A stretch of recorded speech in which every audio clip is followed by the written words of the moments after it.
Hello guys, welcome to my YouTube channel journey of NEET with Nishant. तो आइए हम लोग पढ़ते हैं सेल वॉल। इससे प्रीवियस लेक्चर में cell the unit of life के प्रीवियस लेक्चर में हम लोग पढ़ लिए थे किस चीज़ के बारे में, सेल मेम्ब्रेन के स्ट्रक्चर के बारे में पूरा डिटेल हम लोग पढ़ लिए थे। जो भी बच्चे उस वीडियो को नहीं देखे जाकर उस वीडियो को देख सकते हैं। ठीक है, तो आज हम लोग cell the unit of life को आगे बढ़ाते हैं और पढ़ते हैं सेल वॉल्स। थोड़ा सा इंट्रोडक्शन तो हमने सेल वॉल को ले लिए थे पहले, आइए पढ़ते हैं।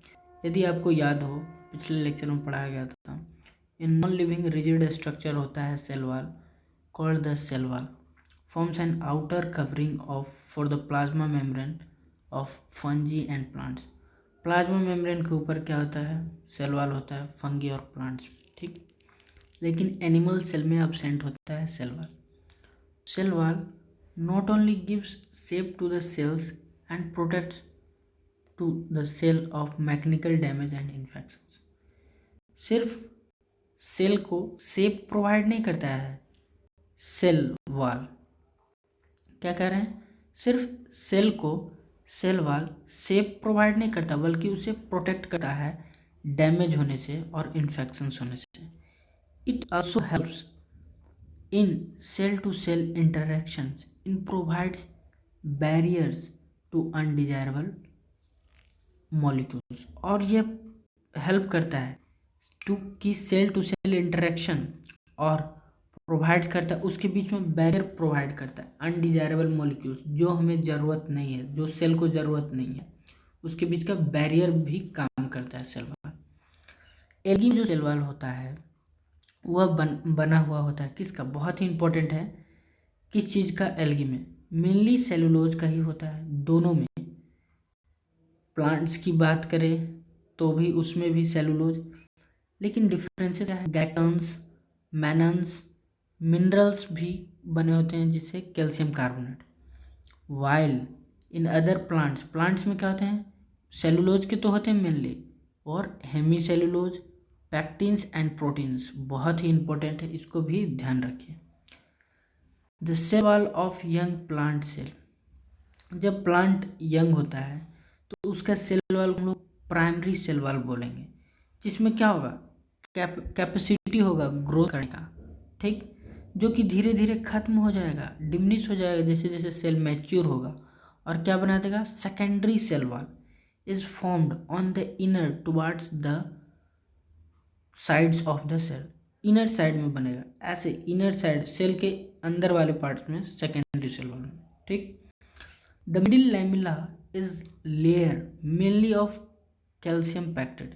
मिडिल लैमेला किसका बना होता है, कैल्शियम पैक्टेड का, क्या चीज़ का, कैल्शियम, विच होल्ड्स या glues the different neighbouring cell togethers, जो कि जोड़ के रखता है दो नेबरिंग सेल्स को आपस में, ठीक है।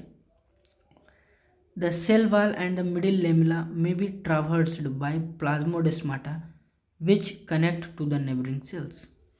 प्लाज्मोडेस्माटा क्या करेगा, सेल वॉल और मिडिल लैमेला को, जो सेल वॉल कहीं पे सेकेंडरी सेल वॉल एब्सेंट हो जाता है तो वो प्लाज्मोडेस्माटा बना देता है और इससे कनेक्शन जनरेट हो जाता है, ठीक। तो और प्लाज्मोडेस्माटा के जरिए क्या होता है, सेल वॉल और मिडिल लैमेला ट्रावर्स कर सकते हैं प्लाज्मोडेस्माटा को, जो कि नेबरिंग सेल को कनेक्ट करता है, ठीक है। इंडो मेम्ब्रेन सिस्टम अब पढ़ते हैं। इंडो मेम्ब्रेन सिस्टम यानी एक सिंगल मेम्ब्रेन सिस्टम में बहुत सारे सेल ऑर्गेनेल्स एक साथ ही होंगे। देखिए, while each of the membranes organelle is distinct function, अलग अलग मेम्ब्रेन ऑर्गेनेल्स बहुत होते हैं, ठीक है, यूकैरियोटिक सेल में होते हैं, उनका टर्म भी और उनका फंक्शन भी अलग अलग होता है, अपने फंक्शंस के अकॉर्डिंग अलग अलग ऑर्गेनेल्स होते हैं, लेकिन स्ट्रक्चर भी अलग अलग होता है, फंक्शन भी अलग होता है। मेनी ऑफ दिस, उनमें से बहुत, many of this are considered together as an endo membrane system. उन सभी सेल ऑर्गेनेल्स में से कुछ को एक पार्ट बनाया गया जिसे हम क्या बोलते हैं, इंडो मेम्ब्रेन सिस्टम्स। क्यों बनाया गया, बिकॉज उनके जो फंक्शन होते हैं एक दूसरे से मिले जुले हुए थे, जुड़े होते हैं, एक दूसरे का सपोर्ट करने लायक होते हैं, कोऑर्डिनेटेड होते हैं। दी, ये बहुत ही इंपॉर्टेंट है कि कौन सा सेल ऑर्गेनेल इंडो मेम्ब्रेन का पार्ट है और कौन नहीं, इसमें आता है। ठीक है, लोग पढ़ा तो देते हैं लेकिन एनसीईआरटी में कहाँ से क्वेश्चन बनेगा ये नहीं बताते। ठीक है, मैं आपको जो जो बता रहा हूँ उस पर ज़्यादा फोकस्ड करना है। ठीक है, the Indo membrane system include क्या, कौन कौन से, endoplasmic reticulum, Golgi complex, lysosomes and vacuoles. NCERT के अकॉर्डिंग हमें चलना है। Since the function of mitochondria, chloroplast and peroxisomes are not coordinated with the above compartments, these are not considered as a part of endomembrane system. चूँकि chloroplast, peroxisomes, mitochondria का function एक दूसरे से coordinated नहीं है, ठीक है, इस कारण से उसे इंडोमेम्ब्रेन सिस्टम का पार्ट नहीं रखेंगे। इसमें स्टेटमेंट बेस्ड क्वेश्चन भी आ सकता है और असर्शन रीजन्स के टाइप के भी क्वेश्चन आ सकते हैं कि क्यों हम लोग माइटोकॉन्ड्रिया, क्लोरोप्लास्ट, पेरोक्सिसोम्स को नहीं रखते हैं इंडोमेम्ब्रेन सिस्टम में, क्यों, इसका एक्सप्लेनेशन ये होगा। क्योंकि this are not considered as the part of endomembrane system because their function are not coordinated with each other, ऐसे लिख सकते हैं। ठीक है, तो अगले लेक्चर से हम लोग स्टार्ट करेंगे इंडोप्लाज्मिक रेटिकुलम और इसी प्रकार से हमारा चैप्टर स्मूथली बढ़ता जाएगा और आप भी एनसीईआरटी को हमारे पढ़ाने के बाद भी पढ़ते रहिए और जितना रिवीजन करेंगे ना, पढ़ कर रिवीजन करेंगे, उससे आपका सिलेक्शन का रेशियो ज़्यादा इंक्रीज होगा।